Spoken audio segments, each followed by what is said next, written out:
Call the meeting to order. All those that are able, please stand for the Pledge of Allegiance.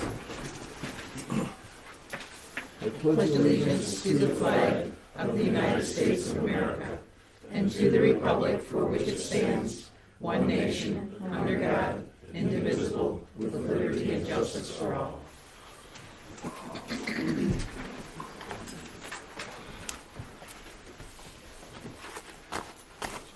Okay, roll call. All board members are present this evening. Okay, before we do the approval of the agenda, there's a couple of items need to change. Item 6E, swearing in of the fire captain, we're going to pass that up because there's nobody to swear in tonight. Unable to make it. And 8F, agreement with partners in architecture. Apparently some miscommunication with the architects and timing, and they weren't able to get with the agreement back here in time with Gary's communication. So I'm going to recommend that we postpone that. We do need to get moving forward on it, so I'm going to recommend a special meeting for Monday, February 17th to handle that at 6:30 p.m.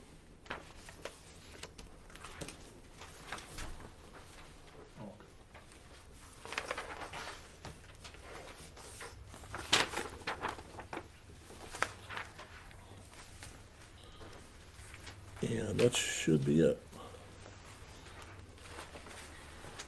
Entertain a motion? I would move to approve the agenda with the changes mentioned. Support. Moved and supported. Vote, please. Mr. Howe? Yes. Yes. Yes. Yes. Yes. Yes. Motion carries. All right, consent agenda approval. I would move to approve the consent agenda as presented. Support. With changes. Okay, moved I and have one question on that, mostly for the attorney. Is it legal for a township employee to serve on the Downtown Development Authority Board? Yes. I looked at that when I saw it on the agenda. It's also legal for a township employee to serve on the board of review. Okay, that was my next question. All right, thank you. all right, so moved and supported. Vote, please. Mrs. Chenoweth? Yes. Yes. Yes. Yes. No. Yes. Yes. Motion carries. All right. Announcements and information. Township offices will be closed Monday, February 17th in observance of President's Day. Volunteer fair will be March 16th from 6 p.m. to 8 p.m. at the Highland Station House, and that's sponsored by the Downtown Development Authority. And this one's pretty important. Fire station construction meeting at Fire Station number 2, 3550 Duck Lake Road, Saturday, February 8th from 9 a.m. until noon. That's this coming Saturday. Item D, there's 2 spots vacant on the Zoning Board of Appeals. Anybody who's interested in serving, please inquire at the supervisor's office. Okay, item number 7, public comment. Okay, anybody with public comment, please be aware that there's a 3-minute limit, and we'll start with public comment. I want to do one in the back there first. Certainly. Our star guest, and we want to make sure that he gets his 3 minutes in here, so. I kind of spoke to you about talking possibly a little bit longer. We'll give you just a little bit. Yeah, okay, all right. I'll try to make it quick. Okay, I'm here again to speak about unwanted autos for about the umpteenth time. Okay, I plan on writing 2 letters to Eagle about the possibility of contamination of groundwater on his property, which this is what I basically had to put up with for 20 years of all this junk. It's been cleaned up now, but he's still bringing in cars. The second one is about the repair business he had in Milford, which is now the vape shop. Okay, at the time, I spoke to Lisa about all these cars that were there, and she told me that she couldn't really see anything, so really nothing was done. So then I turned around and gave everybody on board a copy of this picture here, which is over 100 cars on this property, which Lisa told me he can only operate 5 that he was working on. All the fluids that come out of these cars are antifreeze, Freon, PCB, CFB, asbestos from brake pads and linings, which I did not know it had asbestos in it, motor oil, brake fluid, transmissions, and other fluid. Now, I can't remember how long this has been going on, but this has been going on for what, 7 years? Or what? He was only in there for like 2 years. Oh, just 2? Yeah. Okay. But on his property, it's been 20. And so after he got evicted for not paying the rent, he moved his junkyard to his house. So I would probably need a FOIA from the township as to when he started and when he left, because I'll need that for future, for my lawyer.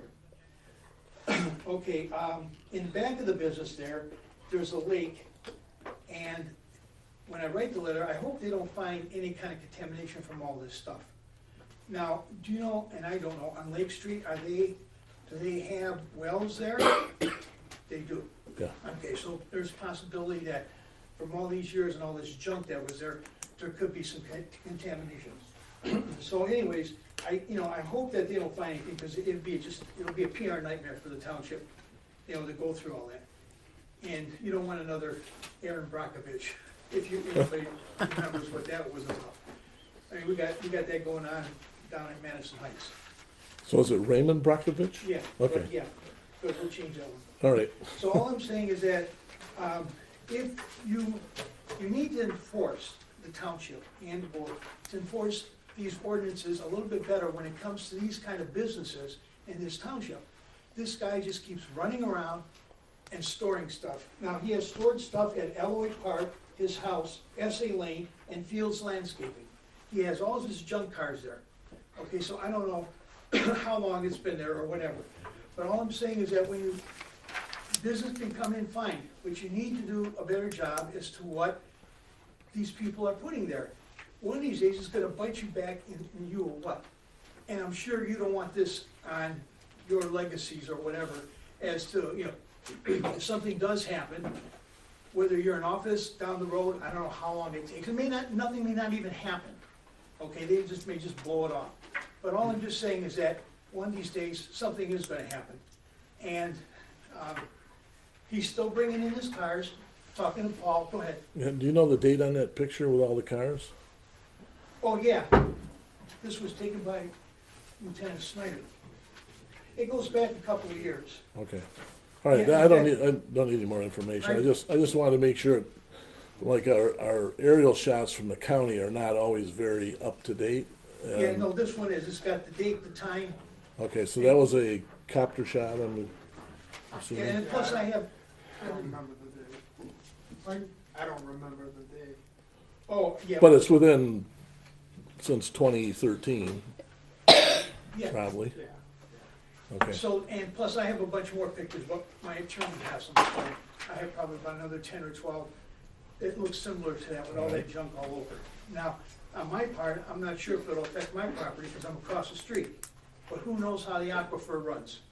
They just run all over the place. So all I'm just saying is that when you do this, businesses can come in, but junk yards, they need the permits, which he didn't have one. Lisa didn't really enforce it, even though I told her about it.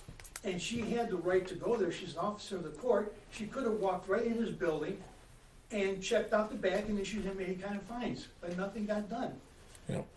Well, I have to say that since you and I have been working together,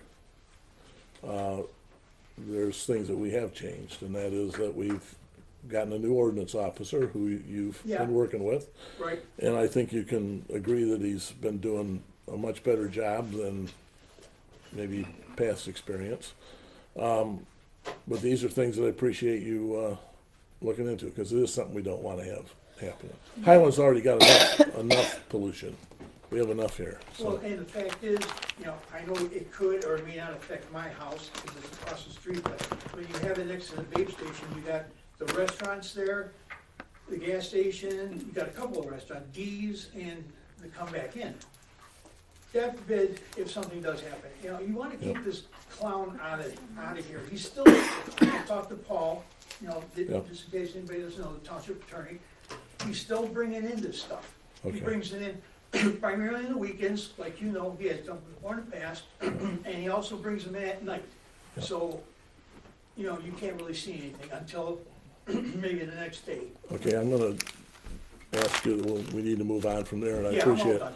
And I want everybody to know that, you know, we have been looking into this, and our attorney has been working with Dennis's attorney to try and get something to come to fruition. It's unbelievable the process it takes to make anything happen, but at least we're working on it. So thank you, Dennis. Yeah, Appreciate you it. don't need 20 more years. No, Okay, thank you. because here's the deal: if we don't get this solved, then Mr. Raymond and I are just going to become better and better friends because we get to communicate with each other Don't every. get too far ahead of yourself. Anyways, Okay, it's good to smile at you and not have to frown at you. So, all right, Mr. Beach. If I may, Yes, you may, sir. thank you. For the record, Eugene Beach, 744 West Livingston Road. I'd like to take just a minute or two to address you this evening regarding the composition of the planning commission that's before you as agenda item 8A and B. By law, a planning commission shall be representative of important segments of the community.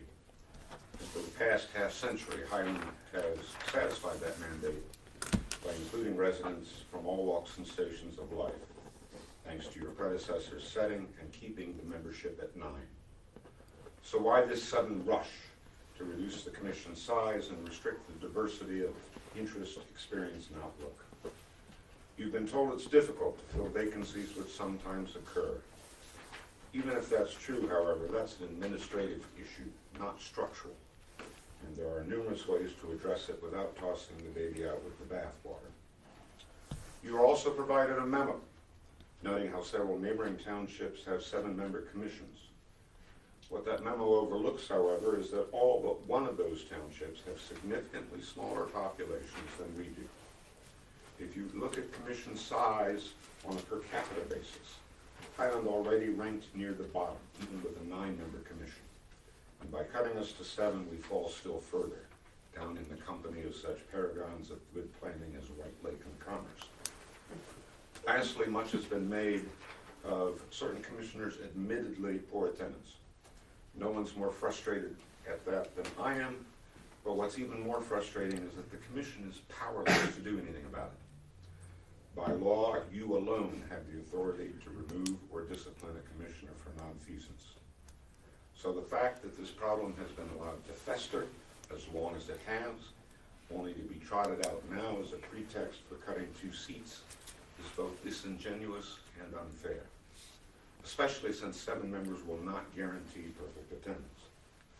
Over the past 12 months, for example, only half of your own meetings began with everyone present and ready to proceed. Most troubling of all is the terrible message it sends to the community. There's a growing mistrust in this country of institutions of all kinds, and it's manifesting itself even at the planning commission level.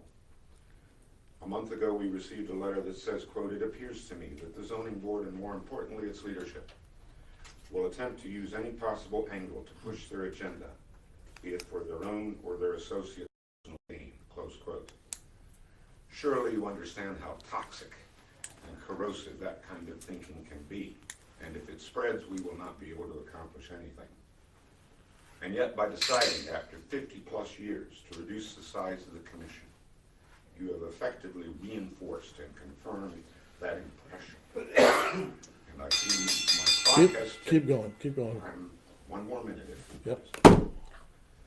Not only do average citizens now have fewer opportunities to be involved, but you have effectively increased both the vote and the influence of the board member who sits on the commission.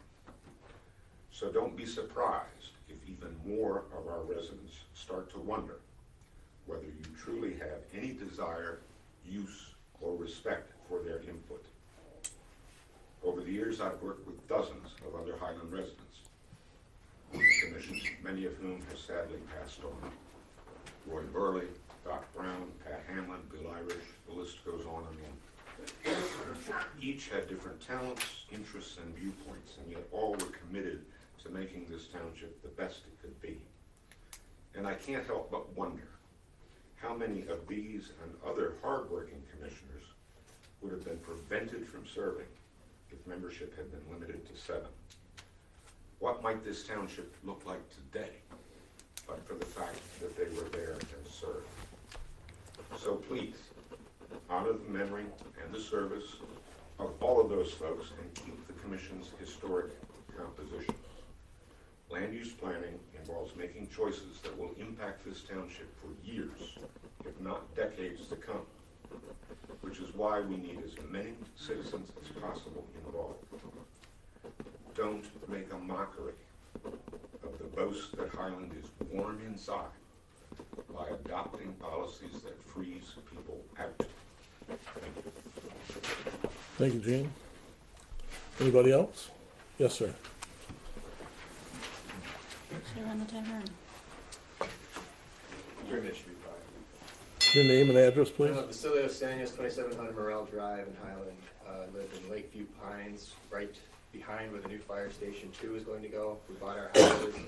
My friend here and some other friends live across where it's going to be in that neighborhood. Nobody's happy about this location, anyone I've ever talked to. And I know a lot of them. Probably another 10 people in that neighborhood. I know all my 20 neighbors. We bought our houses in a nice, quiet, rural part of Highland, bordering state land. A nice lake back there. There's walking trails. I don't know how this is going to affect our land prices, the noise pollution, thousands of trees being cut down, some of which are very big oak trees. I don't know if there's been like an environmental study there. I mean, I can think of a dozen other locations. I know you have discussed these, I read in the paper, but I thought, nobody knew this was coming, and all of a sudden, boom, there's a fire station going to be back here. And I just bought my house in April, so I'm not happy about it. And so I voice my opposition to it. And there are others as well. And I want to know if there's an opportunity for us to maybe choose or vote on a different location, or maybe find a better location, maybe over towards Waterbury more. It just seems like it's not 100% accessible, and you're cutting down 1,000 trees, and you're ruining people's quiet enjoyment of their property, and so I don't think it makes sense, and I just want to voice my opposition to it. All right, I will answer one question on that. When we tried to find property, we went through what I would consider a nightmare. A lot of people think you can just go buy land to put a fire hall in. The fire halls are determined by how there's a GIS program that says, where's the optimum location for a fire hall? That was not the optimum location. The better spot was the corner of Waterbury. Right. The state were the ones that mandated that they would not sell that corner. And that piece that we ended up with was the one that they were willing to release. And of all their other land, that was it. So we have to deal with what the state's going to be willing to do. And the other thing is that we did not buy that parcel, we traded it for a piece that is on Duck Lake Road just south of the senior housing. And so what we replaced that land with was land that was of equal value to the natural landscape. I mean, it's got water resources on it, trees, things that you're going to lose in that respect. So it wasn't done without going through a whole bunch of stuff. We're actually a year behind on this project because of trying to find 2 pieces of property. And what seems like we have a lot of space just doesn't work that way. Why did you trade the land? Why couldn't you build a fire station 2 on that portion south of the nursing home there in Duck Lake? Because it's swamp. Wetland. I haven't. Yeah, we couldn't build it there. it wouldn't work. I mean, there's just, you can't put it in swampland. Has to have a septic field, you know, there's things that it needs as well, and that's the highest, driest piece that, we could find that the state was willing to, And there's access to to water trade.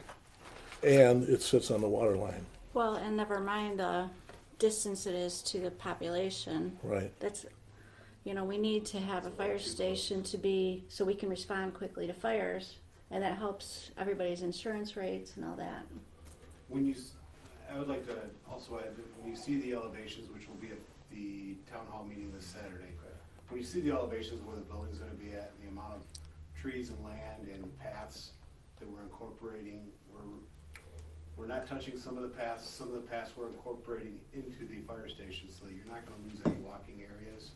And the amount of trees that we're taking out is far less than what I think you feel that you're gonna lose in that area. It's a 5-acre parcel, there's approximately 2.5 acres of trees that'll be removed.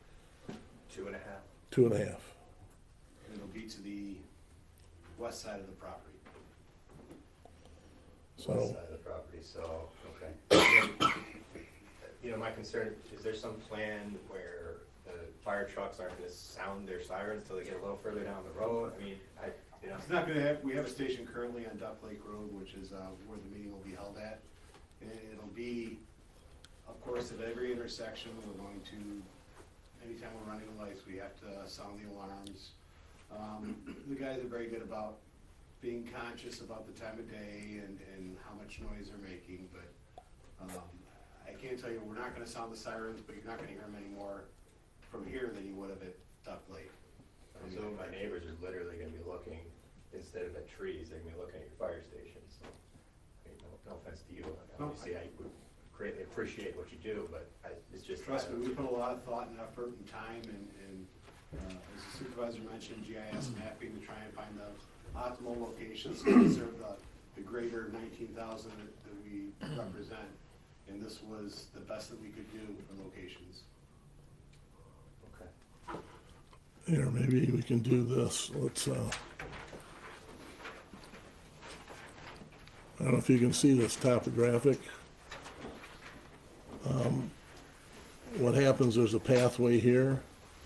It comes down. You guys live down here, correct? Yeah, just across from White Lake. I can't really see. Are you across from the fire hall? Across from White Lake, it's right up at Duck Lake Road, south of Ward. So you're on Morel. Okay, so you're, Morel Drive. That's Morel, right where you're at. okay, so the end of the property's right here. And this is the second house on the cul-de-sac, so to speak. So there's a house here. Okay. That's Mr., I can't remember his name now. So what, Taylor? Jake? Actually, that's the guy that owns the land, I think, that developed it, right, the guy in the corner. No, that's way No, out that's here. out farther. This I is don't the know, I back, just- that's the back of Morel. So this is Wardlow Road, right there. Yeah. That's the entrance to Fox Huntwood Place. Run or Yeah. Huntwood Place. Yeah. And what happens is, we're concentrating on being on this part here. So all of this stuff down here gets left. And this over here gets left. So that we're not interrupting these trees and stuff that's in this area. And is this the walking path through there? Yeah, yeah. Yeah. And that's gonna get left in there. This one here will get taken out. Right. But these other paths will stay in there, and so we're concentrating on staying on the high side. Building on the side of this hill doesn't do us any good, so we have to stay in the high area. And there'll be some fill that'll occur over here, but generally it's half of that parcel, but it's in the upper left quadrant.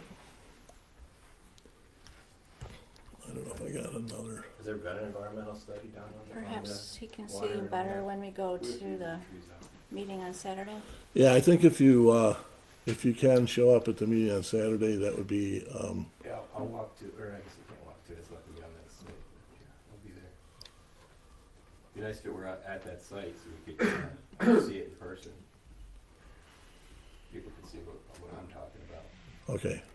All right, so Mr. Tierney, because everybody else took up time, we're gonna have to pass you up.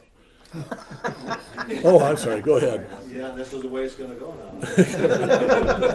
Get rid of planning commission members and they'll let them. Russ Tierney, 6,000 Buckhorn Lake Road, current planning commission member. I have to say I agree with and support everything that Eugene presented to this board.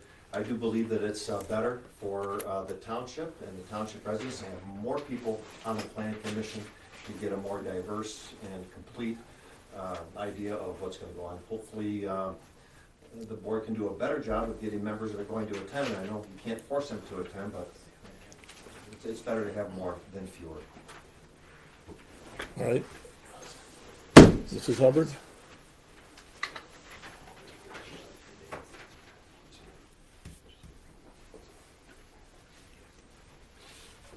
I ask you to pass those down, take a look at them. My name is Donna Hubbard, 1556 Pruitt. I'm a board member of Harvey Lake State Subdivision Association. We've been pretty vocal about the Red Poppy Bread and Breakfast that's located on Harvey Lake Road. Back in 2018, we gathered signatures to limit their business strictly to a bed and breakfast. It was approved as such. They continue to operate as a business. This was just circulated January 22nd at the Highland White Lake Business Association, describing the Red Poppy as somewhere to have showers, small weddings, bridal party events, fundraisers, basically an event space. They do day events, they do showers. Noise is not an issue. Noise has never been an issue since they stopped doing large weddings. The issue is this is a residential piece of property that has been zoned to allow for a bed and breakfast, which is an overnight guest with breakfast in the morning. That is not what they are doing. They are operating as a business. They are operating as a banquet center. They literally advertised, and the testimonials all over, they're slitting their own throat with the testimonials that people are putting out about their business. They cut into legitimate businesses who have banquet rooms and rooms for rent. They are not a business, and I have made a couple of phone calls to the ordinance officer last week. I have no response. We simply want the laws enforced. There's a provision in the minutes from 2018 stating that if they do not comply, that they can have this license rescinded. Somebody needs to look at what they are illegitimately doing at this location. They are not operating as a bed and breakfast. It's a beautiful location and it could fit the bill nicely. They've got acreage, they've got hiking trails, it's a nice location, but it's not operating as a bed and breakfast. And maybe they can't afford to keep it in business just doing that, I don't know, but maybe it needs to be promoted more as what it is, and not a banquet center. Thank you, Donna. Appreciate it.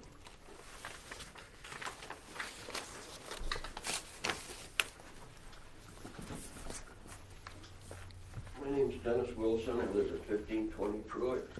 I live here.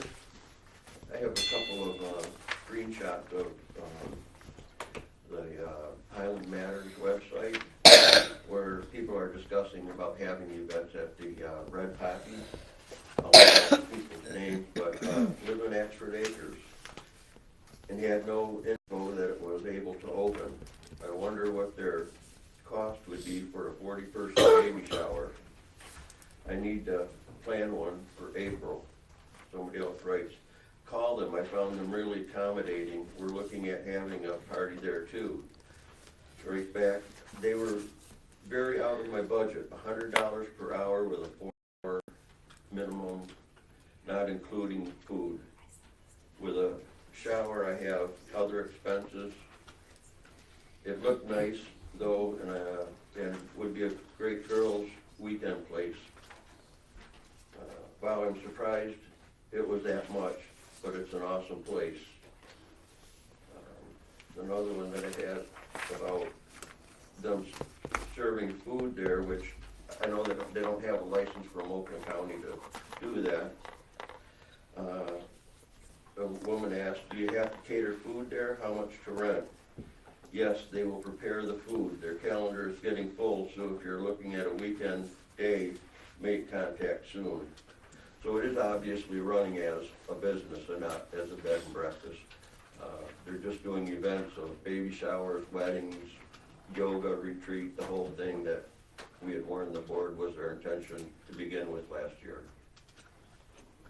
We've tried to call the ordinance officer and left messages for him and haven't heard anything back from him. Well, we'll pick that up on Monday. Pass Or not along Monday, to him but that on we need Tuesday. to get in touch with him, and he needs to do his job. Yeah, in fact, the board, you said that you were going to monitor that situation and make sure she didn't run it as a business. Thank you. Thank you. Any other public comment? All right, let's move on to pending business. Okay, at this point, this is a discussion by the board regarding the reduction of the planning commission. And the first thing I'd like to do say is that, number one, this was not a last minute thing, as Gene kind of suggested. This was in 2018 at a meeting, January 2018. We had put together a committee that was comprised of in-house officials, in-house individual Jennifer Frederick, who is a certified planner, our consultant from Carlisle Wortman, Scott Green and Eugene Beach, and this was a topic that was brought up at that time, and it was a suggestion from our planning consultants, and I think that part of it was because we were hopefully trying to move forward on looking at our requirement for our master plan that has to be reviewed and resubmitted. It's submitted to local communities around us too. It's not just the board rubber stamping it. We have to get our approval from all the surrounding communities that abut our borders. So this wasn't something that was just brought up out of the blue and decided we're going to cut it to 7 members. So what I want to do is I was requested by our trustee Salvia to, and Gene, don't kill me here. No, that's fair. No, I'm saying that this is a PowerPoint. Oh. Just, that's an inside joke, so don't worry about that one. Yes, I know. So what I did is I went back to the planning commission attendance, and so there was 21 meetings scheduled for 2013, 11 meetings were canceled. Now I want to make a point that 11 meetings canceled is not part of the reflection. That's not what we're trying to say at all, because what we're trying to do is to make sure that the people who come into our community and need to be put in front of the planning commission have as optimal a time frame to be able to get things done. Having 2 meetings a month makes it so we can meet those commitments if we have to. Sometimes there's just not anything to discuss, or maybe wasn't as relevant at the time. So the meetings canceled is not relevant to this conversation. It's the meetings that were scheduled. So 2013, there's an average of 7.6 members present. 2014, 20 meetings, only 6 canceled, which means in 14 we had quite a bit of activity going on too, and I think that was relevant there. 7.3 average. 2015, 7 average. 2016, 7 average. 2017, 6.8 average. 2018, 7.1 average. 2019, 6.5 average. This is what it works out to, 7 members making the decisions for the community on average. Now, there were 153 meetings, 83 of them had held, only 8 had 9 members, and 19 had 8 members. So it's kind of a cross. Is it really, is that what we're trying to get at? Well, my point is that of all the meetings we've had, and this is no, and I want to be very specific about this, everything this planning commission has done since I've been in office has fit the vision that I've had. And I've made a point of coming to meetings and saying that, hey, you guys are doing a great job and I appreciate what you're doing. And I'll say this, that I was told a few times that, you know, you didn't believe I should really be coming to the meetings. I know that I heard, you know, utterances about why is he here. And so, as a person that appoints, I should be able to go to these meetings and be able to look and see what's the performance, what's going on, who's doing what, and if there's any key issues, you know, how do we handle these things? It'd be better if all of us could attend those meetings at some point in time, and we should. So what I did find out is the decision-making was excellent, the way it's been for years. But the need for 9 people, to me, proved out to be that the situation is we didn't have 9 people. So we weren't serving the people coming in front of our boards or our commission, because they should have the expectation if there's 9 people, you should have 9 present. The likelihood of having 7 is much greater. And the other part of that is it's easier when you have 9 to have 2 that go, well, I don't need to make it this week, you know, because we'll have a quorum. Whether that's how the mentality goes or not, I'm not sure. But in response to your statement where you said that you felt that it wasn't the Planning Commission's responsibility to police its, so to speak, if that's probably not the exact words, but police its members. When you're the supervisor and you're made to feel like, why are you here and you shouldn't be here, it takes me out of the loop, and I have to look at it from the backside. I have to look at it and go, okay, what was the attendance? Did we need to have 9 people? And here's where it comes into play. Peer pressure has more power when it's exercised. And you guys have the ability to exercise, and you should be doing that amongst yourself. Why didn't you show up? Ask the question. If you want me, so what I did is I got involved, and my opinion was, and it's not only my opinion, it's something that I discussed with multiple supervisors. If I'm going to go in front of a board or a commission, I want the members there, as many as I can get legally. So if 7 is the board, you've got 7 decision makers, I know I've got the full board there. But when I show up and I got 7, and 2 are missing, and they're not always the same 2, then that is a little concerning to me as an individual that might be in front of that board. And I've heard it at the planning or at the zoning board. Sir, you may want to consider holding off on this decision until you get a full board. That kind of stands up and is my point. So by law, state statute, here's how it goes. You can have 5, 7, 9, or 11 members. You pick it. That's what it is. 5, 7, 9, or up to 11 members. The way that, you know, the thing that I think I realized was why 9 was picked is because part of the statement is that you have to divide it into 3s. So you've got 3 years of service. So one person will have, when you start the planning commission out, one will be 1 year, one will be 2 years, one will be 3 years, another will be 1, 2, 3, 1, 2, 3. What's the most divisible by 3? 9 makes it easy. 7's a little harder. But the reality is, I believe it was actually picked because it was easier to set it up and let it run. I don't disagree completely that if you could have 9 there all the time, that you get some different ideas. I see that happen when I show up in meetings and different planning commissioners are in attendance than the last time I came. You do get a different point of view. But I don't feel that that we're preventing anybody from service.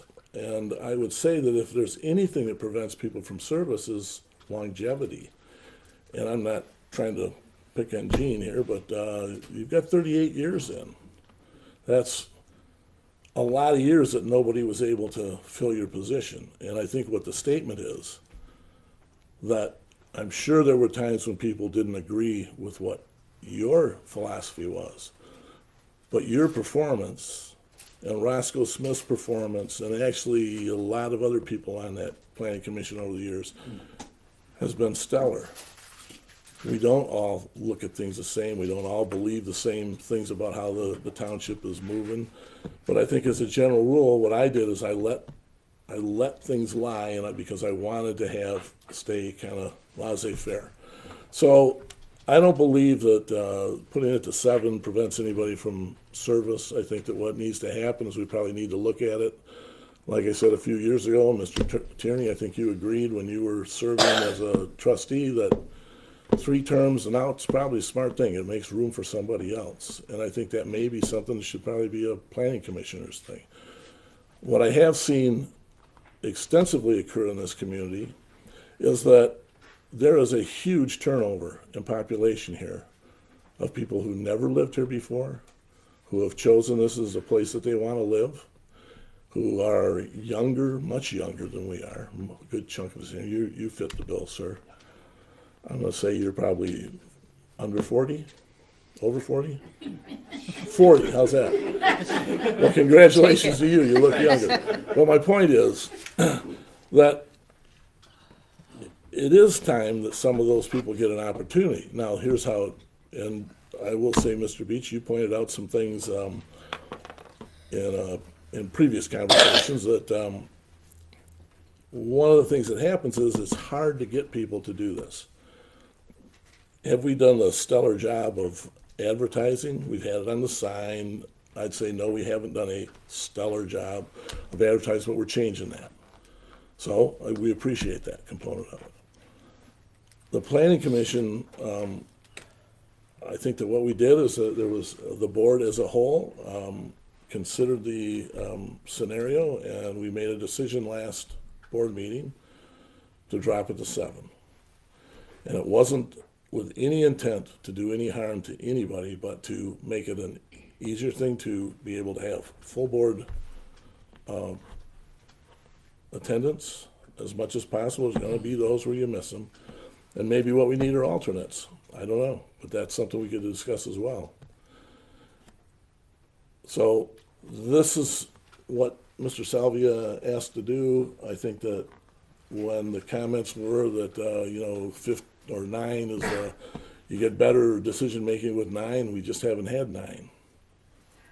I want to bring it up because we've been friends for a very long time, and I truly admire your capabilities and skill sets, and that's why I wanted to see what's the reality of what we've been doing, and good, bad, or otherwise, whether it's 9, 8, or 7, you've continued to lead and do a great job with whatever body you've had in front of you. So my concern would be, if we did make this reduction, I would hope that you would not change your steadfastness in doing the best job that you can do with 7. May I just, since my name has been Sure, I've battered about brought up that. in vain here. No, not in vain. I didn't bring your name up in vain. I wouldn't say in vain, but. No. Point of clarification, I think you will agree that every time my term has come up, I've reappointed you. both with, and I have never asked to be reappointed. That's correct. My statement to you and every other supervisor before you has been, if you feel I am of some value to this township, I am more than happy to serve. And I am equally happy, as I just did on the ZBA, to step aside when someone feels that someone else is more appropriate. So let's make that clear. Number 2, I appreciate the fact that you have established my point, that this attendance problem is one of long standing. And I guess I'm a little bit irked at the assumption that peer pressure has not been brought to bear, but there is a limit to it. And the fact remains that the statute says that the legislative body, you folks, are the ones that have the power to remove or discipline. Okay, that's just the way it is. And quite honestly, hauling up somebody in front of the 7 of you is going to be worth a lot more to anybody else than any peer pressure. Okay, So let's just agree on that. I do concede the problem. I'm embarrassed personally by the problem. But please don't use it as a club to beat the concept of maximizing public involvement. Because up until a couple of years ago, you didn't have that problem. We had, Well, 7 years ago. well, Okay, in the context of Mountain, it seems like a more recent. right. And I think that as a part of this, what needs to happen is, and this is something that in this process we found, is there's no policy. The policy is state statute. And I think that's something that the planning commission is supposed to write policy for the planning commission. The township board doesn't write that policy. The planning commission writes the policy for their own operation. So it's something you can or you don't have to do. And we've chosen not to do it forever, never had policy.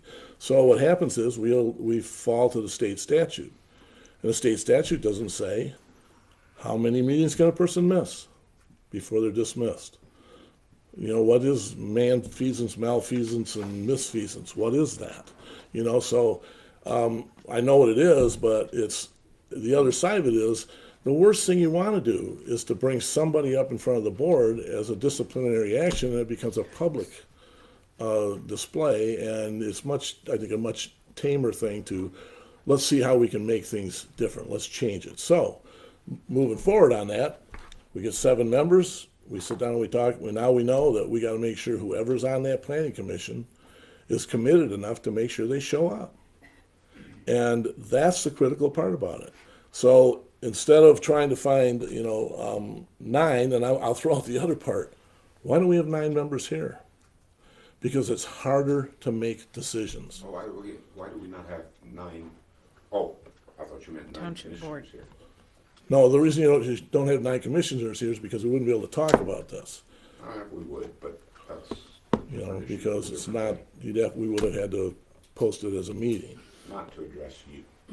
Well, to address this issue, because we already decided. Do you have the capability of discussing when your members are not present, and asking them why they're not present, and to encourage them to be present? They don't, I can speak. I don't know the control mechanism by which you operate that meeting or the commission. I mean, would that help? I mean, if you had, if you were empowered? We have, or at least when I was on the ZBA, I sort of led the charge to get some bylaws adopted, which we did. There was a little bit of pushback from the Township's council because they felt our rules were a little more liberal in some ways and a little more conservative in other ways compared to what most communities adopt. I actually started looking at doing the same thing on the planning commission level. And somebody shot the messenger. Basically. Yep. Well, how long ago was that? Long time ago. About 3 or 4 years, I would say. Has it not been brought up again? Not since. I mean, it seems like it might be something, should have been something that should have been put in place, so that he has the policy and bylaws to structure their meeting. And I never had the concept of whether there were bylaws. I knew there were state statute and state laws.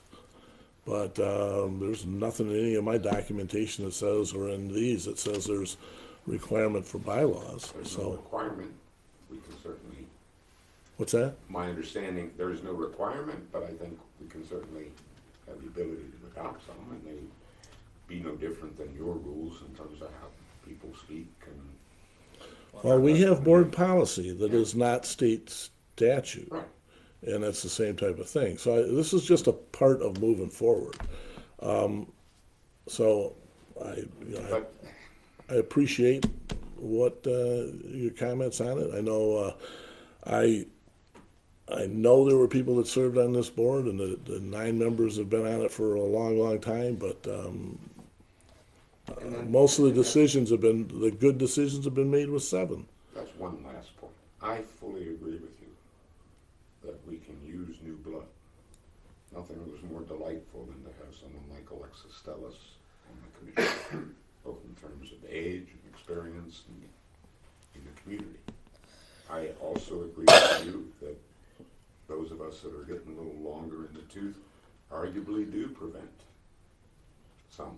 But of course, we're an interest that's entitled to representation as well, and we bring a certain institutional memory to the process that might otherwise be gone.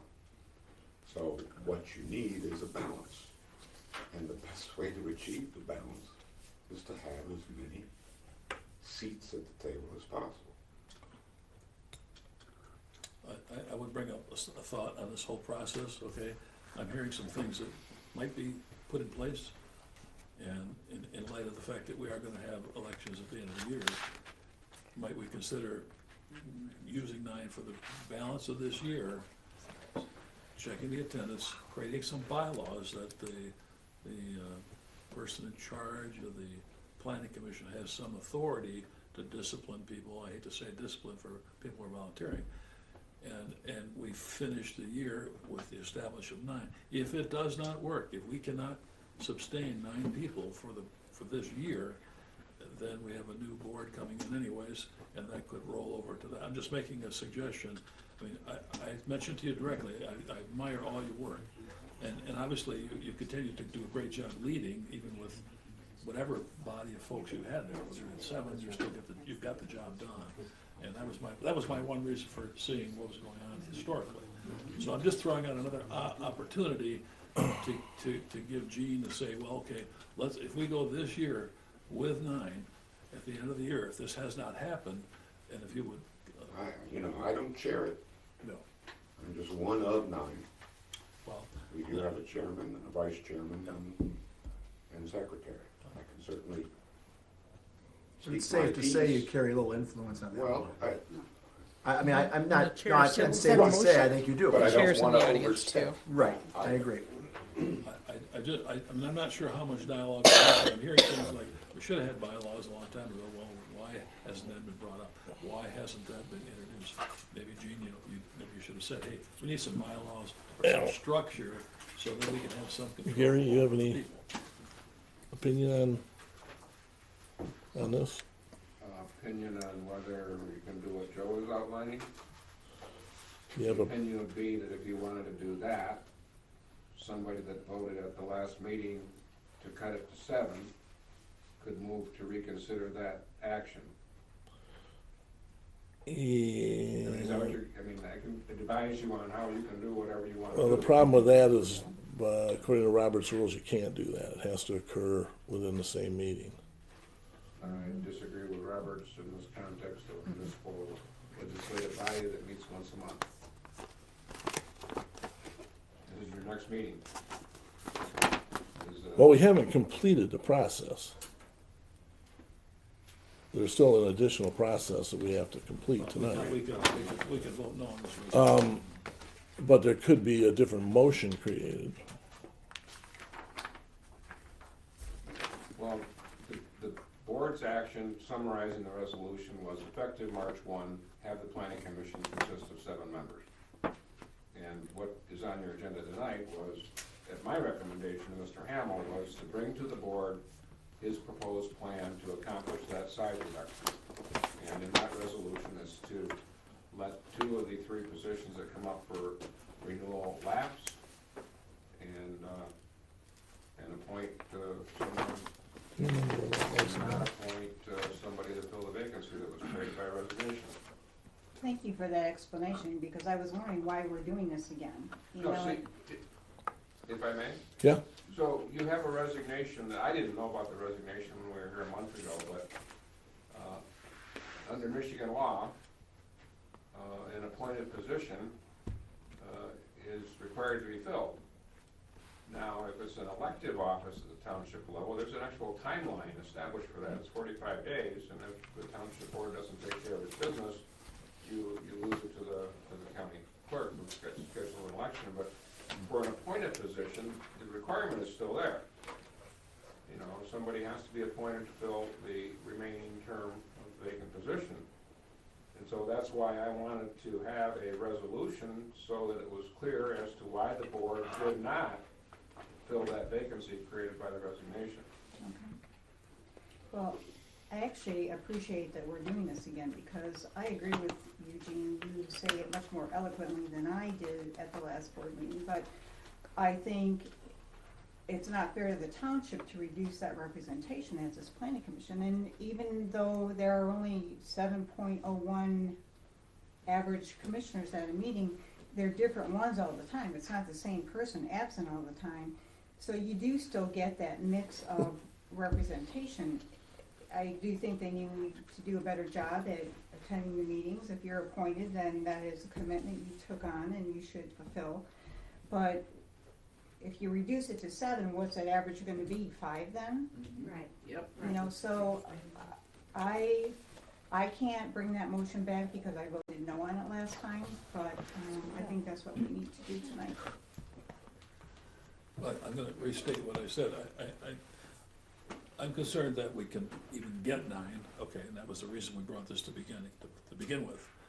I'm saying that we might be able to run 2020 this year with the aspect of having 9, and if we can't get 9 to sustain 9, then we would bring that up again for the following year.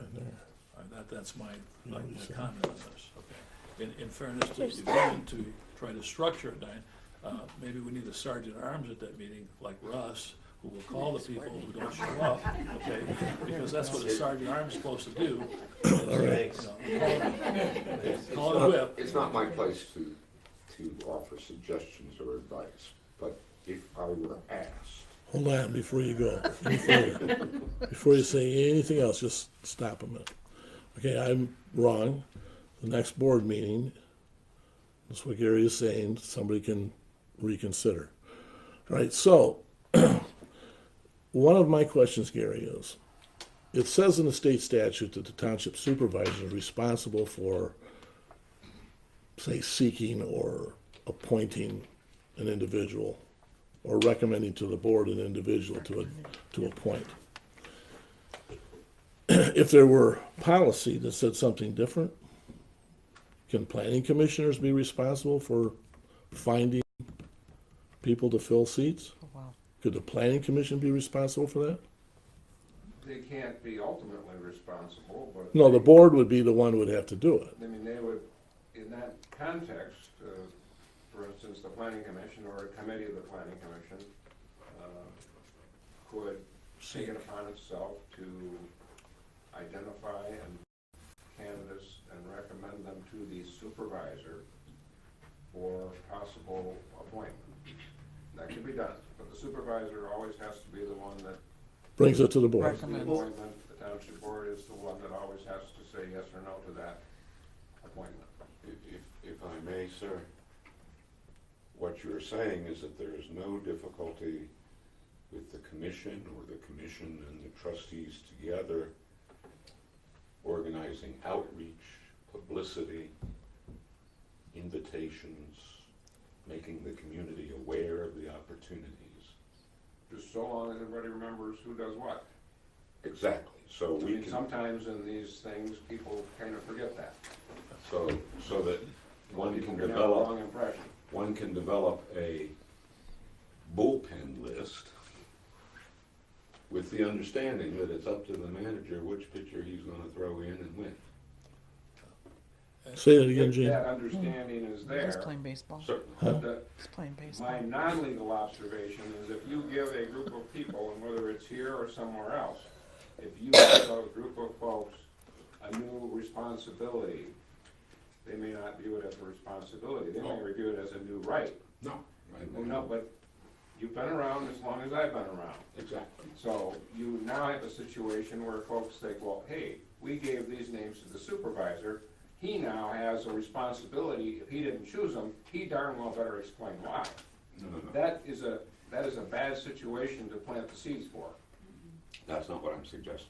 My suggestion is simply that at every planning commission meeting, there's an announcement that people who are interested should talk to the supervisor. Or if there's 9 members, that they know 9 people that might know 9 people that might know 9 people. Right. I mean, I would prefer that process be as transparent as possible. I would love to see every meeting of this group that there's, in addition to the agenda, what I'm gonna call a community involvement sheet that says, have you ever given any thought to A, B, or C? Right. We may or may not have openings, but at least let us know that you'd be somebody that you might wanna call. Okay, so I'm gonna ask two other planning commissioners. Russ, do you feel that that's something that the planning commission could be tasked with to try and help? If it's a matter of task, but, you know, we can certainly talk to people if they're interested. You need to go talk to Rick Hamill. I'm not gonna take a resume or anything from him, but I would certainly direct them, if they were interested in serving the community, would certainly direct them towards you specifically, and that's it. Remember, I'm advised, for example, that if someone walks into this township office and says, I'm interested, they get handed a normal employee application. That's ridiculous. I mean, I realize if you end up appointing and confirming them, you'll need their tax number and all that stuff. But don't chase them away by handing them a multi-page employment That application. sounds like that's happened, but that isn't the way it's happened. People come into the office, I've talked with people, I do the same thing I'm asking you guys to do. I ask all over, would you be interested in being on the planning commission? And you want people who are interested in what happens in the community. And I do have a lot of contact with people, so I'm asking constantly. I ask, I've had several people come in and say they're interested, and then when they find out what's involved in it, they're out the door. And so, what's really involved. So anyways, what I'm getting at. So, Scott, do you have anything you'd like to say? Yeah, so a couple of things. So, and I agree, I don't want to be tasked with the responsibility to find commissioners. But I think, you know, the commissioners haven't done anything really to go out and search for folks. It would be nice to see, I like the idea of 11 the more I think about it, because we do need, you know, over here, we had a couple of younger people that, you know, if you look at our planning commission right now, it's not as diverse as it should be, I think. So that would be very helpful. But the other side of this is we still need support from this board to take care of issues when we have somebody who, you know, and we've had this happen where people have missed month after month after month after month, right? You know, consecutive months. And we're only- And I can see a process for that, which I don't think is necessary to discuss it here at this point in time. But I'm But- just saying it hasn't been addressed. Okay, in the last so, couple of years. on that note, Mary Pat has something to say too. oh, Mary Pat, I'm sorry. Yeah, I would just like to say that I think that people are interested and they're just not aware of things. Everybody's so busy with their own life. I think that we should put it out on the sign out there and say, you know, these opportunities exist. Get involved and let people know the different places they can get involved. And I think people We actually will have come done forward. that, so. Well, I think we should do it more I often and looked say at about the the planning last- commission. Months Yeah. worth of weekly All over. newsletters. Uh-huh. I have looked at the front page of the website and digging into it. We've known about the ZBA absences for 2 months, And been working on it, so. and well, All right, so we don't need to go dig We any don't- deep, don't dig any here's more my holes. suggestion. Don't need to do that. Now let me finish here. Okay. Board discussion from here on out. And I appreciate your comments 100%. So what we have is we have the ability to reconsider. And that's our opportunity because this is the meeting after the last meeting. So I'll take the bold move to say that I was the one that brought this forward, not just by myself. I mean, it was recommended by consultants and some other people, but I will make the motion that we rescind, No, or what? well, What was- that's a separate motion, but, okay, here's how it works. Okay. If somebody that voted yes on the resolution a month ago moves to reconsider, Okay, I'm gonna make the motion that we vote to reconsider. okay, anyone can second that. I'll support. Okay, we got And the support. effect of that motion to reconsider, which I'm pretty sure it's not debatable, is to put the motion to adopt the resolution back in front of you as if it hadn't been voted on. Okay? So now you've got Wow. so just you kind of wind the clock back You haven't voted on that resolution. If you get to that point, seems to me that before the board makes some final determination, I mean, for instance, the supervisor came to tonight's meeting with his proposal to implement action taken a month ago with only a month left. If you leave the commission at 9, I don't know if Mr. Hamill today has a plan for filling the 3 vacancies and a plan for filling the vacancy created by the resignation. It seems like we want to make sure. I'm gonna need one person. Right, so, but that's how it works. So then you got it back in front of you. Now you can vote on what you voted on last month again. You can have the same result, you can have a different result. Or you can postpone action on that resolution. You just set a special meeting for February 17th, excuse me. Or you can vote on that resolution to reduce to 7, and if that motion fails, you still have a 9-member commission. Now it's no discussion? On the motion to reconsider. We have to vote. Right, okay, so I made a motion, it was to reconsider, Uh-huh. Mr. Salvia seconded. Support it. Right. Okay, we need a vote to reconsider. Mrs. Cooper? So we're reconsidering the motion from last month. Right. Yep. So the motion It will. is to reduce it to If 7 it's from passed- No, 7. You're We're just gonna reconsidering the vote. reconsider, we're just gonna null that Reconsidering vote out, vote. okay? That just nullifies Void the it. last vote we did, and then we have to make a new Well, motion you never on have. how to move forward. So I vote yes, and then it never happened. Right, Right. never happened. Okay, yes. I vote yes. Yes. Yes. Yes. Yes. Yes, Motion carries. Okay, so now what you have in front of you is whoever moved to adopt that resolution the last go round and seconded it, that's now before you for a fresh vote.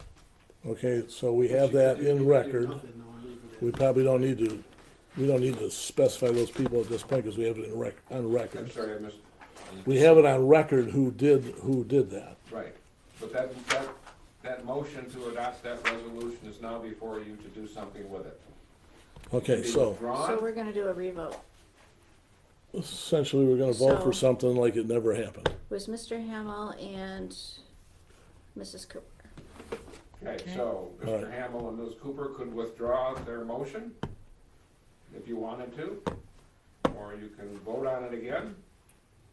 You can postpone the vote on it to the future. You can amend We it. withdraw. The simplest thing is to, I would choose to withdraw the motion. I'll support that. Do we have to Okay. vote on this? Yeah. No, No. Okay. unless you want. As weird Nope, as we're that good. seems. There's no motion to vote on now. Okay. I'm gonna have just a quick discussion. I've heard some things that we need to do, okay? If the planning commission can set some bylaws for themselves, that's a good thing. The planning commission should have their little mini recruiting campaign to look for people because they're most connected with what they do. You say you're gonna do it, but you got 1,000 things to do, so it could get missed, and I'm hearing that. They should have if they wanna spend $50 to run an ad or whatever, we need to give them that ability to go recruit. So that's why I'm pushing this. Actually, the planning commission does have the ability to run The budget, ads yep. in your budget.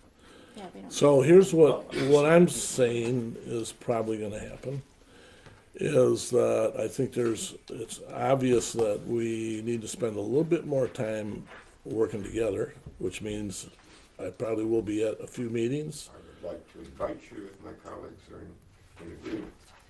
I would like to coordinate, make clear who's doing what, so that we don't step on each other's toes. And Yep. don't end up, as council suggests, taking on heirs, as it were. Right, I think the commission is in a position to assist, that's what I'm asking for, not not to dictate or to whatever. dictate or what have you. So I've got all kinds of ideas of how you could get that word out. Okay. Scott, are you gonna let them do this? Oh, of course. Well, There you go, you got permission from You're, the, you're no. a wise enough man to know that sooner or later you may want to start grooming someone to be a replacement. 7:40. Because we're only as good as our backup plans. All right, so, now ironically, what we have accomplished here in the weirdest way is to, actually make an improvement in the process of our local government.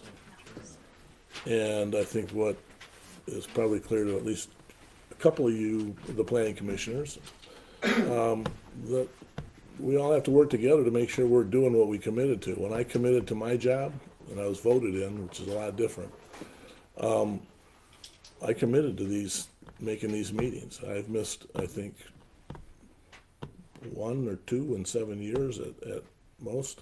I think 1.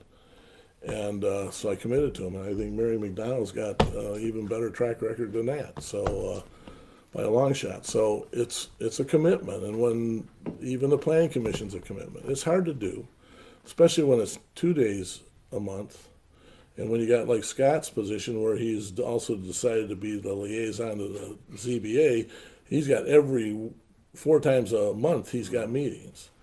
That's more of a commitment than a trustee, in terms of time spent there. I don't mean it to degrade a trustee's position, but it's a lot of work. So I appreciate your comments. I think the discussion was worthwhile, and I hope you guys feel the same about it. And the other end of this is, you can communicate with me anytime you want. I don't turn anybody down. So if there's something that bothers you, come to me about it, and we'll work it out, because there are times when, man, the time is flying. Every day flies by because of the commitments that I have, and that's kind of...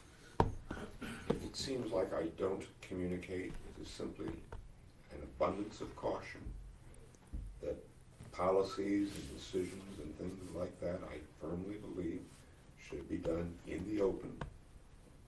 If I chastise you from time to time for showing up at planning commission meetings, it's only when I feel that either your presence or your comments could be construed by some as an attempt to nudge one way or another. I mean, I've taken the same oath he has, which is to do things by the book, Yep. open and above board. So, And there's no law that says the supervisor cannot attend meetings. true, but there is case law, as I think council is probably aware, that says if his presence is in some way deemed, I mean, you have the power to appoint us, right? It's like mom standing over the kids at the dinner table. It ain't quite the power that everybody thinks it is, Well, because it perhaps. takes a lot to remove somebody. So. But certainly, Right. certainly having 9 people there makes it better for you.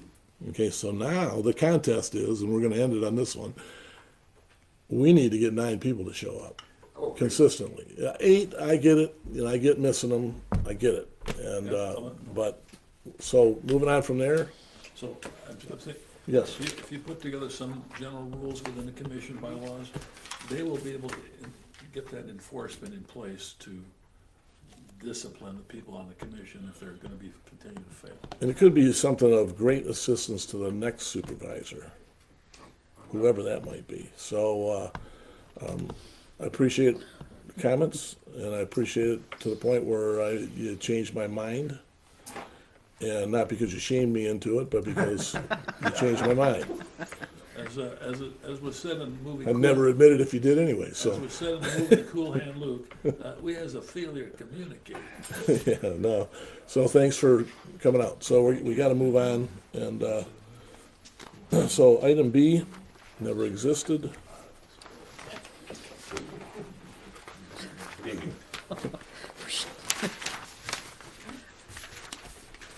It's moved.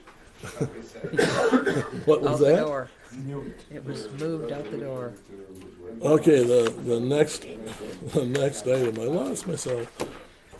The next item is 8C, adopt proposed ordinance 469 to amend chapter 7 of the Highland Charter. I'm gonna make it a motion, because we'll speed it up. I'm gonna make the motion to adopt the proposed ordinance 469 to amend Chapter 7 of the Highland Charter Township Code to add a new Article 5, rental certification ordinance requiring and providing for the registration, inspection, and certification of residential rental housing in the township, and to provide enforcement and appeal procedures and penalties for violations of this ordinance with the following corrections. On page 2 of 13, under, who knows what it is, but page 202 of our packet, under number 2, building permit fees, item D, this was a change that was made. The permit deposit for mobile homes, the word that was put in here was with. That needs to be struck and replaced with will be. And then the other one is on, did I do that page? There it is. He's talking about the fee schedule, which is the next item on the agenda. 8D. Oh, that's the next agenda? I'm sorry. Yeah. 8D. This is a rental inspection. Here it Right, is. just go to- Page 197. Okay, but we have to get. I got excited, I'm sorry. This is rental inspection information, it's page 197 of our packet, and it's under exterior surfaces. The word is supposed to be porches, and it was spelled Porsches, as in the car. So we need to change that word, so it's cornices, porches, and trim under exterior surfaces. And that document is not part of the ordinance. Okay, Oh, the checklist is not. It's a checklist, and actually, next meeting, you'll have some actual guidelines that you adopt for the resolution separately. okay, then we can ignore those and just correct them when the time comes. Yes. That was easy. Okay, so you made a motion. Yep. Supported by Brian. Any discussion on this? Yes, can I just say that, just for the audience here, that it sounds like we're going real fast with this. This is about the third time we've brought this ordinance in and been discussing it and looked over by our attorney and changes made on it. So just wanted to make that clear to everyone. Good And point. if you're not familiar, what this ordinance is for is we now will have the ability to do rental inspections. So any commercial property used for rent, you know, whether it's a home or business, mobile home, will allow us to go in and do inspections to make sure that each of the facilities are up to code, correct? This does not apply to rental of commercial properties. It's just It applies to residential. the rental of Residential? Residential properties, and that includes mobile homes. Okay, That was the big. corrected. That's why the attorney's here. Fix those things. All right, so, vote please. Mr. Salvia? Yes. No. Yes. Yes. Yes. Yes. Yes. Motion carries. Okay, now we're into the next part. Okay. So on the fee schedule, before someone makes a motion, I have some recommended changes, but I can identify them for you now, or, Go ahead. so it's on page 7.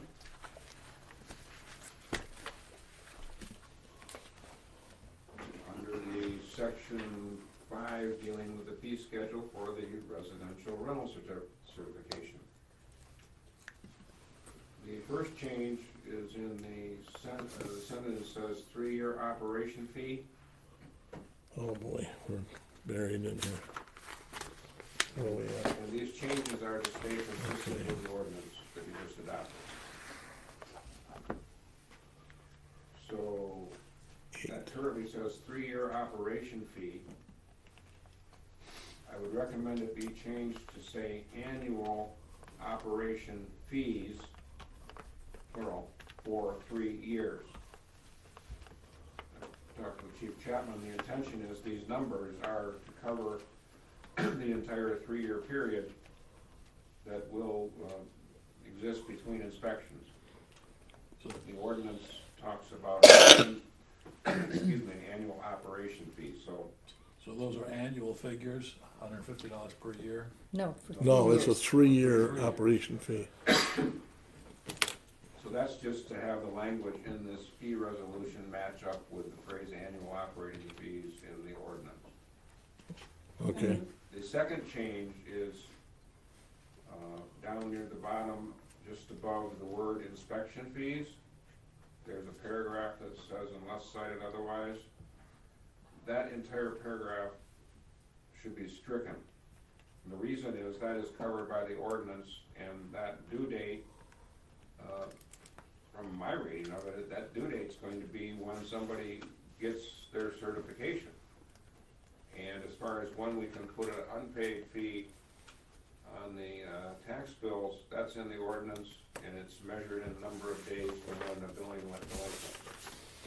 So that doesn't need to be in there and should not be in there.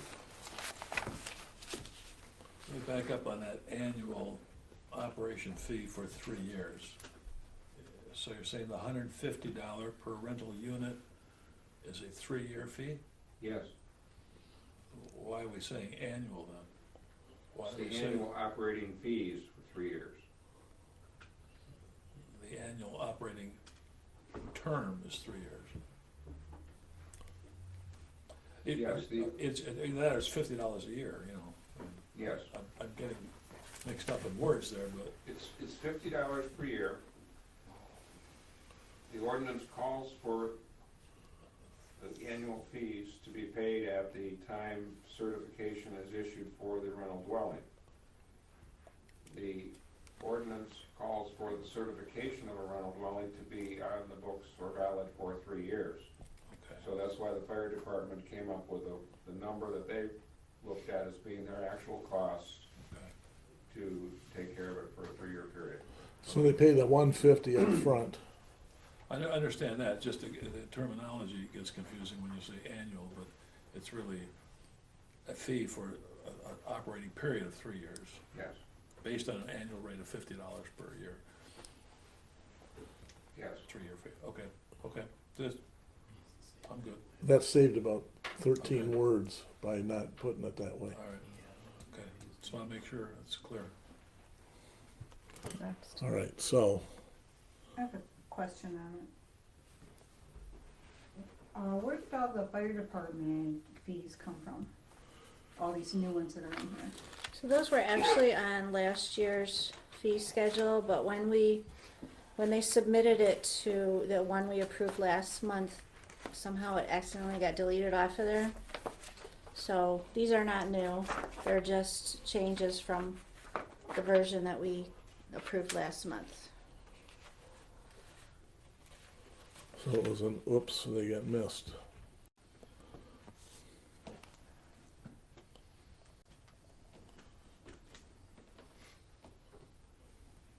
So these fees, we had these same fees in 2019 and in 18? We did, Just- I asked okay. the same thing today. Okay, thank you. Well, when we approved the fees last month, we didn't, somehow they got missed off of the total. Yes, sir. There were additions from last year, just so there's no confusion. The fire engine, vehicle costs, with the adoption of the Cost Recovery Act, or resolution, we had to put something in there to refer to. For the past 3 years, we've sent out 4 cost recovery bills, and we just basically carbon copied what other communities had. We never had the cost of the vehicles in the cost recovery. So that's probably what Ms. McDonald was Right, talking and about. for cost recovery, we don't usually bill residents for that, I thought. We don't. Sorry? I thought we did not bill residents for cost recovery, only if it was a non-resident. That's the new ordinance, but Napa Auto Parts, when we had the fire at Napa Auto Parts, we had to call on mutual aid. We used a lot of materials. That was what was the old term that used to be in the Cost Recovery Act? Extenuating circumstance. So I get that, but if there's a car accident and it's a resident, we don't normally bill. So what does this do to that then? Has no bearing on the resident. This is basically, the residents pay the taxes, which pay for our equipment and our personnel. But if we run on a non-resident for a car accident that was caused by them, they're at fault, drunk driving, whatever the incident is, then we'd be able to bill the the non-resident for cost recovery. The issue we're getting to is when we had, I hate to keep referring to NAFA or the mobile gas station down on Duck Lake, when we sent out the cost recovery, we used the $500 per hour for a fire engine just because that's what other departments were using. We didn't have it in our cost recovery schedule. So we were advised to put the apparatus in the cost recovery schedule as well.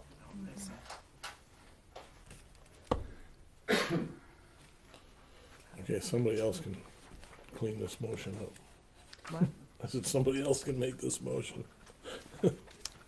Motion to approve fee schedule? Resolution 2005. With corrections? With corrections. Yeah. With the corrections identified by the Township attorney. Support. Okay, moved and supported. Vote please. Mrs. McDonald? No. Yes. Yes. Yes. Yes. Yes. Motion carries. All right.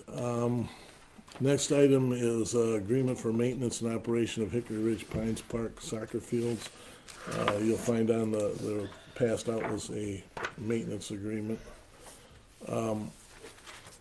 That's item E. Gary, would you like to? Yeah, that's probably the best way to present this.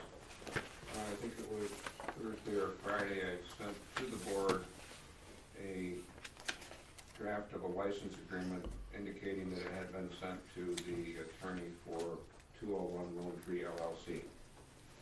By way of brief refresher, we've had agreements going back to 2008 with the Huron Valley Soccer Club, under which they have basically run the soccer field for the township. The information has come to the township that they're no longer willing or able to do that. This private entity, 201 Lone Tree LLC, is willing and able to do basically what the soccer club is doing. So that calls for a new agreement. And we had this on the January agenda. It was postponed to be able to discuss the situation with 201 Lone Tree. That discussion occurred. Based on that discussion, I think the staff is putting together an agreement reflecting what they would agree to. And that was what I sent to them, sent to you. What I put at each of your seats this evening is that same agreement with changes tracked. In other words, they're marked. And what I thought I could do would be go through those changes that have been tracked. I can tell you that if this agreement is acceptable to you, it's acceptable to 201 Lone Tree. Okay. And then I can do that now, or if you have questions on it, I can answer those first, however you'd like to proceed. Okay, go ahead and. In the course of this project, I discovered that we actually have a Parks and Recreation ordinance that deals with this to some extent, because it talks about permits being issued for using parks and fields and so forth. And that ordinance recognizes that by agreement we can issue special permits, and that's the context of this license. It will be a special permit. This was not done up as a lease. If you recall, the soccer club had an agreement through 2028. Huron Valley Athletic Complex, that's what they call themselves at DVA. They were willing to do a 10-year deal. From my review of the two grants the township has, if we did a multi-year deal, it would require a lease. And the lease would have to be approved by the DNR. The soccer season is coming up in terms of scheduling. So the idea was to get something before you that could allow this new entity to take over what the soccer club was doing for this year, not having a lapse in scheduled programming. And if you see in this document, it's like a trial period. And if things go well, we could have time to put together a longer-term arrangement. So with that background, it changes, the first change to the document is on page 2 in section 2B. This is what I just touched on. This license would in effect serve as a special permit called for under the ordinance to let call them 201 Lone Tree, use the soccer fields for the rest of this year.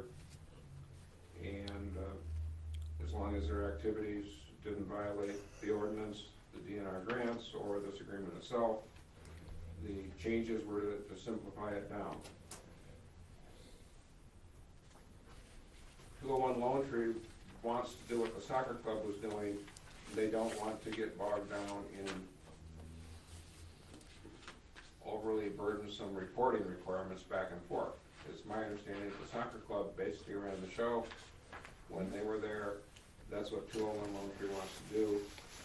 So they will, under this language, turn in a schedule of how they anticipate using the property for their activities for the year. If they change it, we can, ask them to provide us with the updates. So that's that change there.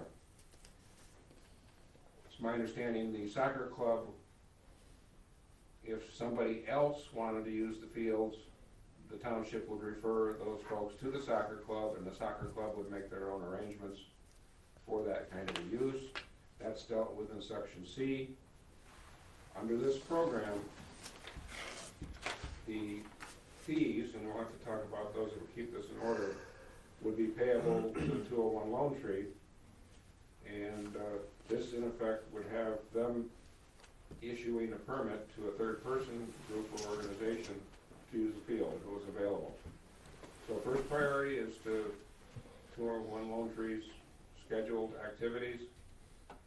If there's field availability, they will serve as the permitting issuance and collection of fees, security deposits on behalf of the township. That's from Section C. Section 3, the only change was they don't want their maintenance obligation to include maintenance of the storage buildings. And because this is a one-year deal, on top of page 3, they don't want an obligation to repair the sprinkling system, which they understand may be repair. See language added there that would the township would have to make sure the sprinklers were functional before commencement of the sprinkling system. And on page 3, mid-page, section 5, as far as the concession building, again, because it's simply a one-year deal, they say they'll be responsible for cleaning it.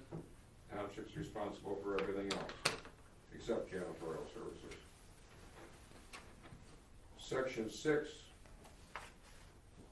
this looks towards the possibility of a longer-term agreement in the future.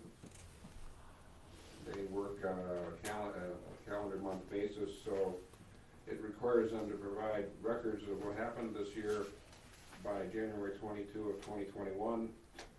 That allows them to provide records for the entirety of 2020. I picked January 22 because if you stay with first Monday, that would allow that documents to be in hand in time for maybe doing some action for your February meeting next year.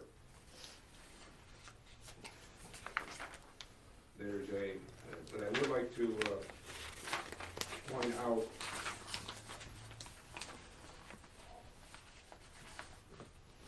I glossed over it because there was no changes. It's on page 3. Section 4, except for paying $100 to be able to use the concession building, this agreement does not propose to pay any monetary consideration directly to the township. And that's set in Section 4, consideration of the anticipated costs and expenses for them to do the maintenance and the scheduling and everything else. That's what we're getting from it. And based on my meeting with them, what the township gets out of it is the soccer fields are professionally managed, operated, and maintained. We're providing for organized soccer teams, training and programs conveniently available to township residents, and also identifying potential economic benefits to businesses from increased use. And so they're not required to pay any monetary, and this is what they're offering. This is all they're offering. This is all the soccer club was doing. So, did not want to gloss over that. section 7, at the bottom of page 3, carrying on to page 4. If there are, this calls for them to give you a proposed schedule of usage and permit fees for this to work, and I cleared this up with their attorney. I said, if the township board approves this, we're going to need to see your proposed fees at the March meeting. And I was advised that that would be doable and would be done. So you'll see in that section 7 there is a list of things that their proposed fees are to take into account. There were no changes in that section, but the idea was it was to make them take into account these considerations and any fees they present. Whatever the fees are for third parties, if there's field availability, the fees would be paid to 201 Laundry. And they have to keep written records of any fees and security deposits. Those are really the changes. So that is what they are willing to enter into by way of an agreement. And that against Mr. Benenfi. And now I've done that. All right.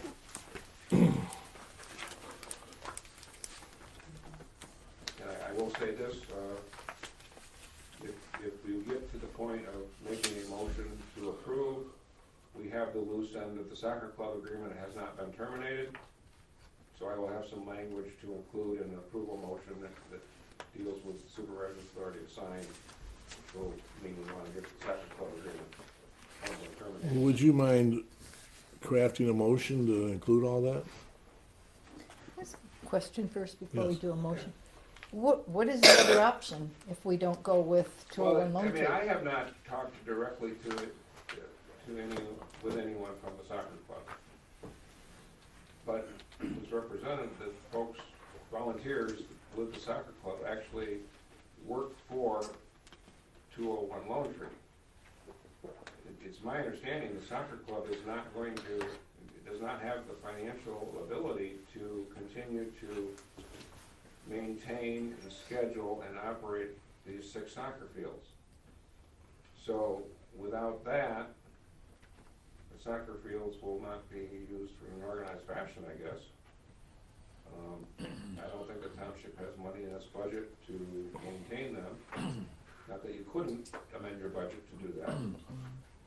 I think, Rick, correct me if I'm wrong, but I've heard a number of like $50,000 a year to Maintain it. maintain them. Is the soccer club willing to continue on under the? No, they're done. Okay. They're done. Do we have that in writing? They're part of the other. I don't have it in writing, and that's why, but I'm assured that they're willing to sign off on that and terminate. Can I finish my the statement? agreement. The soccer club volunteers, et cetera, are gonna then work under, the new agreement. 201. They're gonna continue operating under, working under HVCs. Well, what happens is they're now employees Okay. of So 201. they're not going away, they're just transitioning. But it's just rather than volunteer now, this is a paid, they're paying for it. This is a private company- industry. This is an entity that does this type of, organized athletic activity. I just wanna make sure I'm understanding that That's what clearly. they do Okay, as their business. got it. It will no longer be Huron Valley Soccer Club. So the council will write the necessary verbiage to terminate the original agreement No, with the soccer club. if we terminate the agreement, then that would cause an issue with this agreement. No, we don't want to sign this new agreement until the old agreement is terminated. That's Okay. that's what I'm saying. That's what I said, I could incorporate language in an approval motion. That's what I was asking you to craft for I us. interrupted you. That's all right. It's a good question. For me, no, I'm only joking. Right, Question, so, good question. good question. On that note, would you mind crafting the full motion so that we have it? The motion would be to approve the license agreement for use, scheduling, operation, and maintenance of Hickory Ridge Plains Park Soccer Fields with 201 Lone Tree LLC, as presented by the township attorney, authorizing the township supervisor to sign that agreement once the existing agreement with the Huron Valley Soccer Club has been terminated in writing. Okay, so moved as per attorney's recommendation. Support. Support. Brian supported. Okay, vote please. Could I, Discussion? ask a Yes. question, please? Yes, you may. Oh, can I Sorry. answer it? Yes. And authorize the supervisor to sign that termination agreement without further board action. So you still support that, Brian? Sure. Okay. Go ahead, Mary. So what exactly is the township paying for now under this agreement? Before, we didn't pay for the sprinkler system, the soccer club did. We paid to turn the water on in the spring and off in the fall, and that was it as far as the sprinkler It's system. pretty much the same thing. What happens That's is not when, what it said in here. well, it's under the assumption it's not working, but that was working this fall, so, But if it doesn't work, then we're responsible. right. And why?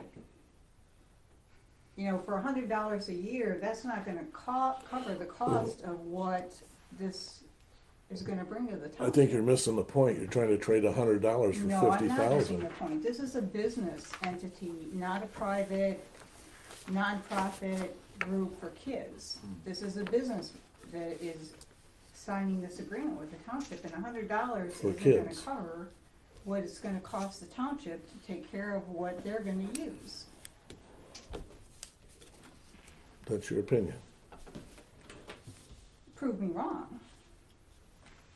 Prove you wrong when they don't sign the agreement. You wanna pay to maintain those fields? They're not to be maintained as soccer fields if there's nobody playing soccer there. We don't have that expense. I disagree with that. If you're gonna have a facility like that and you're not gonna maintain it, that's, You don't need to maintain the fields, all you need to do is mow the grass. well, you think that's free?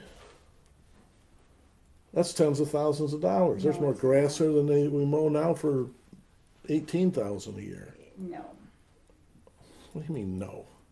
it does not cost tens of thousands of dollars to mow that field. It does.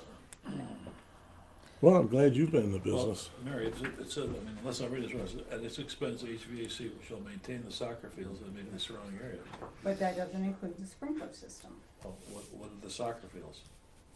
It doesn't include the sprinkler system, Joe, that was specifically mentioned in here, that's why I'm bringing it up. All So right. my understanding was that they would bring the sprinkler system up to working condition if it's not in working condition? That's pretty much what it says. The,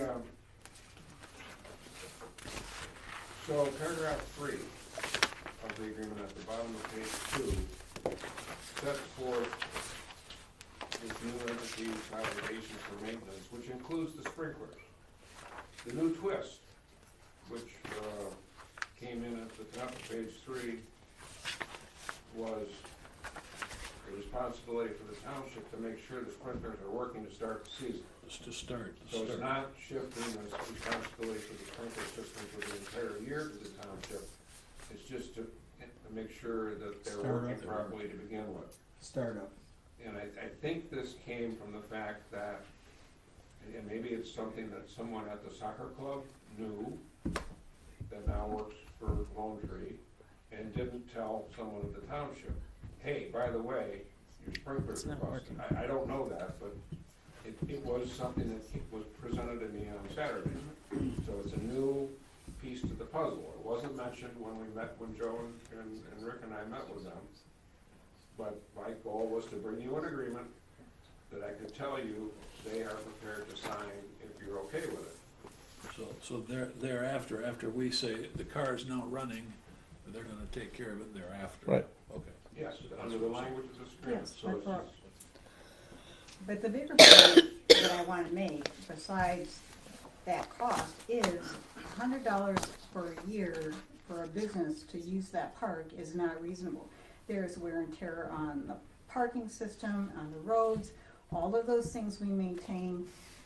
You know, when it's a private business, I mean, when it was a community group and it's nonprofit, you know, it's a service to all of those residents that use it. Now it's a business that this company is running, and it's not the same. And I don't feel that $100 a year is reasonable fee for that kind of use. All right, And so, that is my opinion. okay, so on that, anybody else have a comment? Like, there's a motion and there was support. Just for clarification, Mary, I mean, it says shall maintain the soccer fields and immediate surrounding areas in good, safe conditions. This obligation includes repair and damage of caused. Maintenance includes soccer fields, the gate, the parking area, sprinklers, bleachers, so it seems it encompasses a lot. Not just. All right. Thank you. Vote, please. Mr. Howe? Yes. No. Yes. Yes. Yes. No. Yes. Motion carries. All right, so, next item. New business. Resolution 20-04. I make a motion that we, approve resolution 20-04 to celebrate the 200th birthday of Oakland County. Support. Moved and supported. Vote, please. Mrs. Chenoweth? Yes. Yes. Yes. Yes. Yes. Yes. Yes. Motion carries. All right, so, make a motion that we, proceed for, a closed session to discuss confidential township attorney correspondence to Township Board REMAFF representation petition. Support. Moved and supported. Vote, please. Mrs. Cooper? Yes. Yes. Yes. Yes. Yes. Yes. Yes. Motion carries. And that secret terminology is we're going into closed session, so if you guys, there probably won't be anything to know afterwards. So if you want to leave, You can you're wait. waiting. Please do. Get out the cards.